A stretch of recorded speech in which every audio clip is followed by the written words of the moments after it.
Track. बिस्मिल्लाहिर्रहमानिर्रहीम। अल्हम्दुलिल्लाहि वकफ़ा व सलामुन अला इबादिहिल्लज़ीना इस्तफ़ा, अम्मा बअद।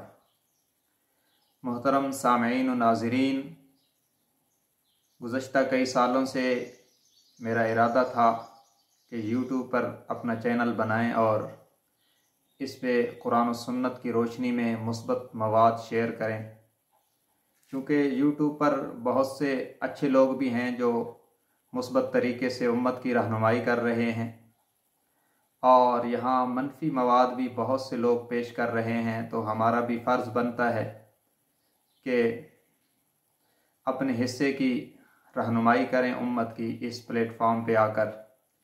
इसलिए आज इस चैनल का आगाज़ किया जा रहा है। इंशाअल्लाह वक्तन फ़वक्तन आपकी खिदमत में कुरान और सुन्नत की रोशनी में इंतहाई मुस्बत और मुफीद वीडियोस पेश की जाएंगी। आपसे गुजारिश है कि इस चैनल को ज़्यादा से ज़्यादा सब्सक्राइब करें और आगे भी दोस्तों तक शेयर करें और इस सदका जारिया में हमारे साथ शरीक हों।